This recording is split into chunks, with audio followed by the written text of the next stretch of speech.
Good evening, everyone. This is a new radio day for me, although it's not a new radio. This is a Retekess V115. This was on the market back when I got back into shortwave radio and electronic stuff more in general in around, 2020 or so. And this isn't terribly well regarded as a shortwave radio, and we'll see how true that is in just a few minutes. But I thought I'd get it for a couple of things. And one is this goes for about $35 Canadian on Amazon, which seems like too much when you could for half again more get a Texan, which has some real ability to do some stuff. Or for similar money, you could get one of the XH data radios, which aren't digital, don't necessarily do all of this, what this does, but have some real potential shortwave performance. And in fact, in some ways, that's the most likely radio to compare that with. We'll get back to that in a minute. I chose not to buy anything like this at that time, but I've been more interested in it, but not for $35. However, this one was $21 shipped from AliExpress. For that kind of money, absolutely, let's have a look at this thing. So with that price, I kind of had to have a look at it. So let's have a look at it, at what it does. This is, as usual, this isn't a review. I compare stuff, draw your own opinions.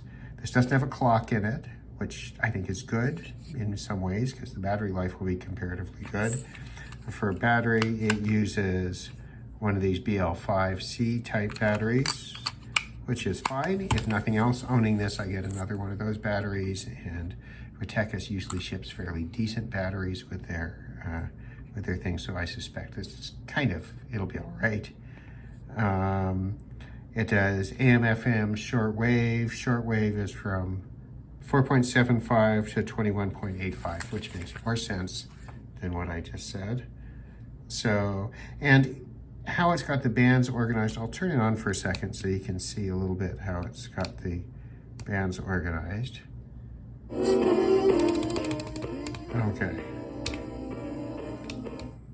we'll stop that. Okay, so it's currently reading off the SD card, which is in the side here. That does work. All your audio tracks must be on the root directory, however, which is fine, although you can go to FM, AM, right? It's actually a pretty decent FM radio. And just to show, it's not entirely terrible on AM. That's 880 from New York City, which, any decent AM radio ought to be able to get. It's a pretty good night for it, I think. It also does support direct entry here, so you could go to 770, and then you hit go. That's WABC. The previous one was WCBS from New York. I'm in Toronto. So it's got, it's not terrible on AM, but probably better on FM. It does seem to do stereo through the headphones, but there's no stereo indicator. I'll just mute that down. Okay, so fairly workable AM and FM radio. One of the oddities about it is that when you hit the left and right, it jumps to presets and it can jump to the next station it searches, but there's no way to jump up and down like the 10 kilohertz range, and you can set it for 9 kilohertz if you're outside North America. So your mode in using AM or FM would be to force it to search for channels, which you would do by holding down the play key. It would search the band, memorize the channels, and then you can jump between what it recognizes here. So straightforward, nothing wrong with it, but it would be nice to have the ability to tune by hand. You can obviously tune to, actually I haven't tried this. Let's try, so you can actually tune outside the frequency bands if you want to. So, you know, pretty good, direct entry, right? Okay, the buttons are in a row and whatnot. And it does shortwave, as we said, and we'll look at that in a minute. It plays audio. It can also record audio, and it can record from any of the radios as well. The audio recorder is surprisingly usable to the extent that it would be a perfectly reasonable, you know, want to record a quick meeting in the office, and for whatever reason didn't want to use your phone, right, or wanted it as a backup to the phone, then absolutely works fine. You know, you can go to, if you go to back to the card reader, you can go record, and now it's recording off the this mic. It also will record off of an audio in. It's got a line in at the side. I don't think that works as a mic in, although I haven't tried that yet. You stop it, hit record to end, and it's now, so mic 01. So it's recorded that and is now playing the audio, but we will stop that now. Okay, so pretty useful device, does a bunch of things. Probably worth $21 as an audio recorder and an FM and AM radio. So what would we compare this to as a device? The most obvious thing to compare this radio to would be the XH Data D328. It has an analog tuner, so no direct entry. It's got FM, it's got AM coverage, but on this radio, the AM is poor because you can't set the station spacing to 10 kilohertz for North America. Now, obviously, if you don't live in North America, it would be fine. This does allow you to go into the menus. Oh, wait, let's get out of there. Let's go to AM. Come on, there we go. Okay, so here you can go into menus, and if you scroll down through the menus, you've got AM stepping set up, and that allows you to set the AM step to 10 megahertz for North America. So, pretty good, right? I mean, it's cheap, but it's been thought out. Same thing with this. Similar in price. I think I paid $20 or so for this radio. And in terms of reception, it's similar. It starts at 4.75 and goes to 22 megahertz. Right? It does it in bands. It's a digital radio with an analog tuner, but that's fine, right? It will play the radio, MP3. It recharges. It has a shockingly same battery, a BL5C battery in the back. And yeah, I mean, it's equivalent. It's analog E. This actually performs quite well, and I've always thought it was quite a good radio. It has a fairly straightforward audio controls at the top for the MP3 player. This has a headphone out, it's got no line in, and it does have a charger. So, this one has the audio recorder. I should say this has really quite good sound.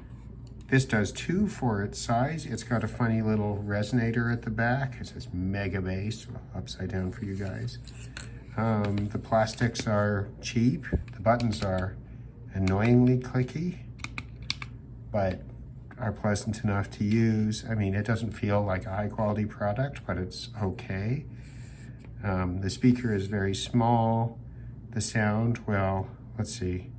Let's find an AM station. I'd play.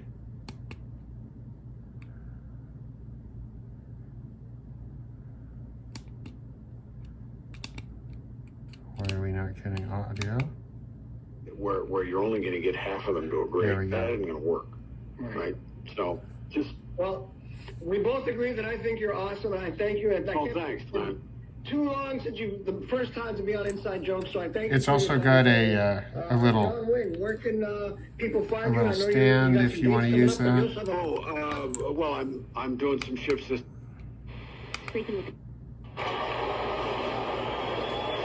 Minute gone in the power play. Florida right back into the Vegas zone. Barkov bodied up along the boards on the left side. Verhaeghe can't keep it in. Anyway, you get the point. It's fine, right? It's nothing to write home with. I think this might be a little better, but for such a little thing, it does all right. Not too bad. The only possible function that you could be missing on it would be, I suppose,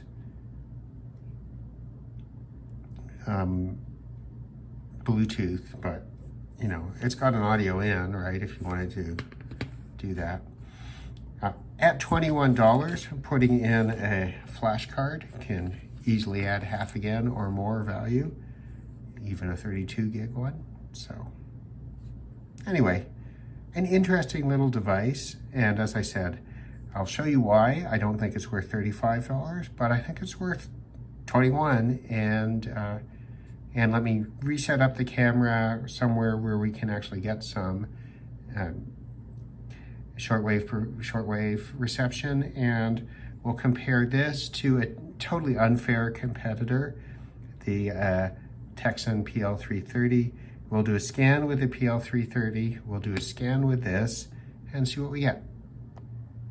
Okay, I have both radios set up here in a spot where we can compare the two of them. We'll turn the power on the PL330. We'll turn the volume down on that all the way for now. We'll do the same here. And we'll put this one in shortwave mode. You'll see that it jumps between bands. And if you want to, let's get back to the 49 meter band. You can then hold down that button and it will jump to a station, and that would be Radio Habana, Cuba.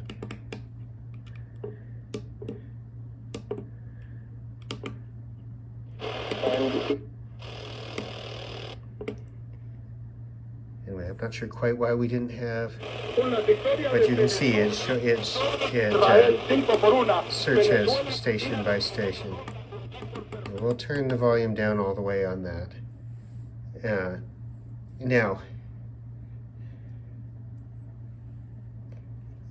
if you know the PL3, well, so a couple of things just to compare. This is a $20 radio by the time or $21 by the time I got it imported to Canada. This was $100 by the time I got it imported to Canada. So, you know, not fair. They both use the same battery. This is bigger.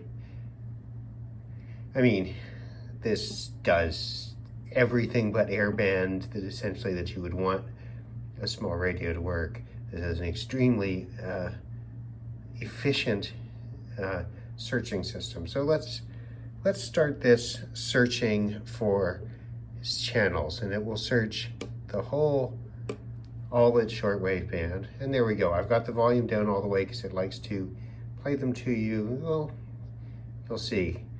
So now we're in ETM mode on the PL330. I'm going to start searching, and obviously this covers more bandwidth, but the comparison of the search speeds should be pretty clear. Now I'm going to go and get myself a beverage and let these finish up. This takes about 2 minutes, maybe less, to search through the bands. This will be, well, you'll see. I've retrieved my beverage. As you can see, the Texan is motoring along. The Retekess is taking its sweet time.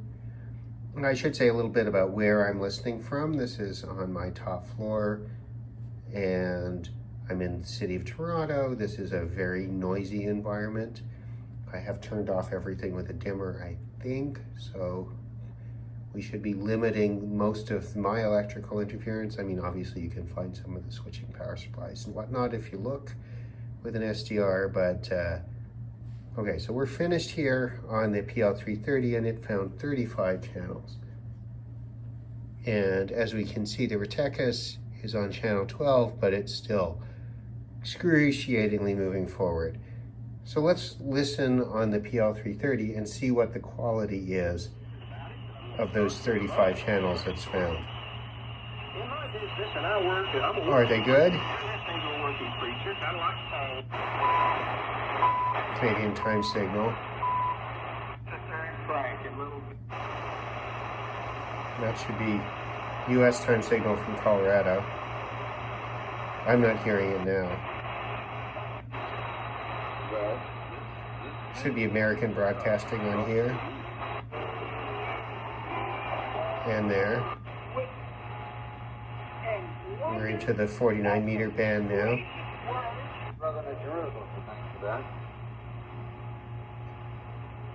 But it ultimately led to their joining Alex Chilton and Jody. That's Radio Habana in Cuba. Radio Marty, broadcast out of Florida. This is local to us. This is broadcast from France, but it's a redistribution of Radio Japan, HLH Radio Nippon actually. More American stuff. Anyway, we don't need to go through what it all is.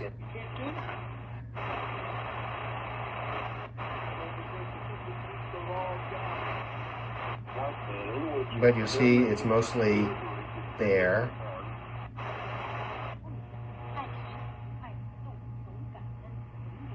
This would be Radio China, rebroadcast from Cuba. This would be, again, time signal from Colorado.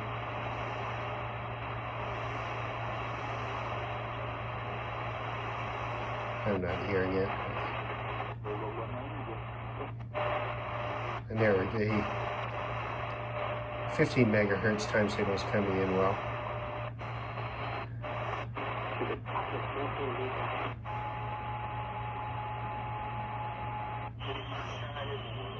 Okay. Anyway, but the general point is, of the stations it found, what was it, 31? I can't remember now. But of the ones it found, they mostly come in quite well. And even the ones that aren't coming in, I mean, it depends on where we are in the time signal cycle, whether we would hear them easily or not. You often don't pick them up on a scan on the PL330, even when they're coming in nice and strong. So that's pretty good for indoors. The PL330 is dramatically improved by an external antenna of whatever sort works best for your location. Well, I'm going to take a pause and we'll wait for this to finish and we'll hear how the Retekess V115 does. Finally, after much hemming and hawing, the Retekess has finished its scan. So let's turn up the volume and see how it did. Oh. There's a bug there that the volume doesn't work. But we had this on the Texan. Real faith, we have assurance.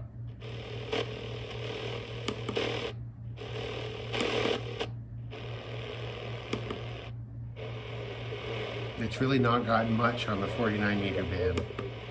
Okay,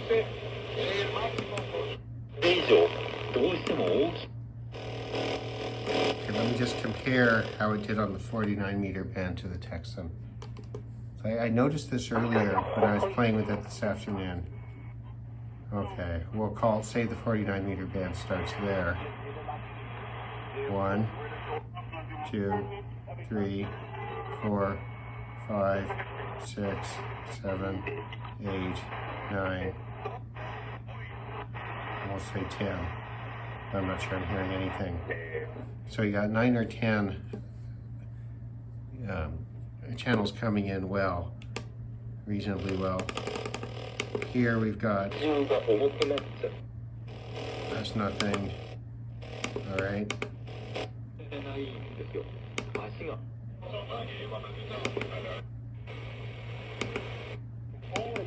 So 1, 2, 3, 4. That's it. So definitely on the 49 meter band, it's not doing very well. That's nothing.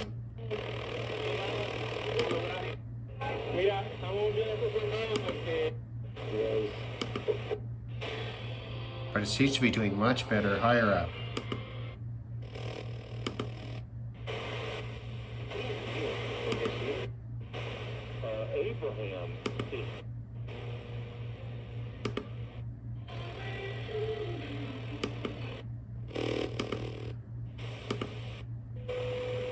Well, we've got the time signal.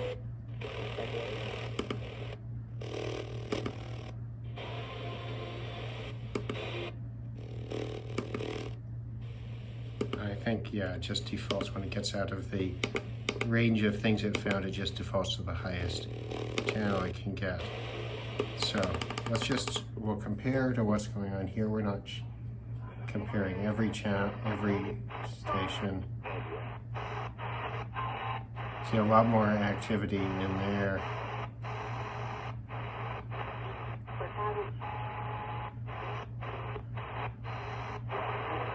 But up here, it's doing pretty well, right? So this is my impression of the V115, is it's kind of deaf below 40 meters. Above 40 meters, it opens up and is actually not so bad.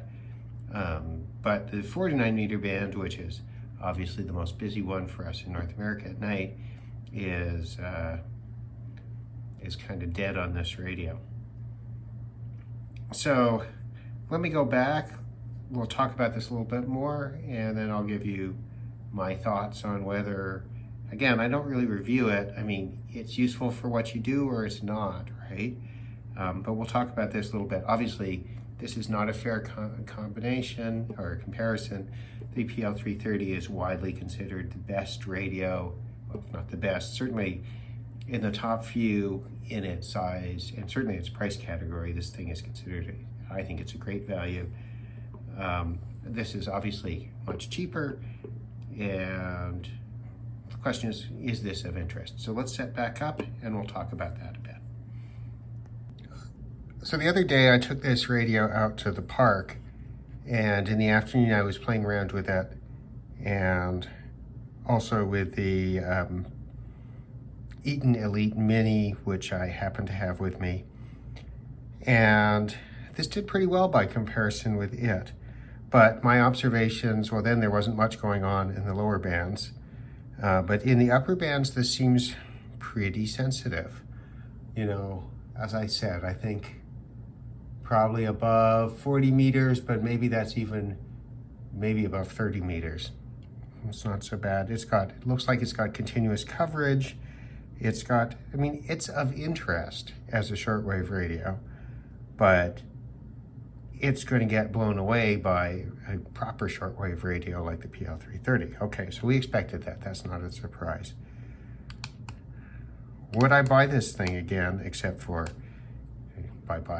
except for the purposes of like showing it on this channel and having it to play with? Well, you know, ever since I bought this, the R909, I've been back at looking at cheap radios, which I had before when I bought this D328 back in the day. And, you know, the question is, well, are you buying it to use it? Are you buying it to collect? Are you buying it to play with? What are you buying it for? This, I think, is a pretty good radio to throw in your drawer in the office. It's got surprisingly good sound. It's great if you want to listen to, you know, AM, FM, medium wave, or FM, catch a game at the office, or to be able to get the news and not have to go through your computer. This is perfect. It doesn't have a clock, so the battery should last a long time. And in the office, you would have no trouble finding something to plug in that into and charging it up. So and it's, you know, if you can get it for $21, if someone nicks it out of your drawer, you're going to be irritated, but big deal. In that situation, you might try to catch a little bit of daytime shortwave, but you're probably not going to be using it at night anyway, which means you're going to be on the upper bands where this has better performance. It's still not great performance, but better performance. As I said, totally deaf on 49 meters, right? It's a good night. I'm sure this analog radio will pick up more than this did. And no question that this would. So, yeah, as an office gadget, it's got a number of advantages. It's got the audio recorder, which, as I said, is usable. It's got an MP3 player. I mean, yeah, I think that's its use case. As an emergency radio, well, it doesn't have a clock, so presumably if the battery's charged, it should stay charged for a long time. On the other hand, it is a lithium battery, right, the BL5C, which means you can't put AA's in it.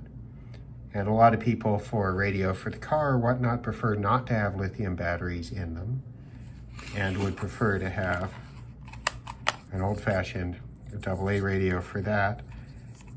And there, the argument for an analog radio is pretty strong because the analog radio will run much longer on a set of batteries than any of these will, right? This will run the longest. So, yeah.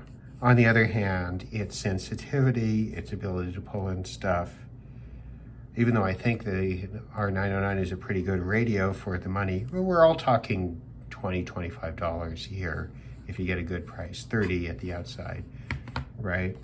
I would still, either of these will outperform it, except the XH data will suck in AM in North America because of its stepping issue.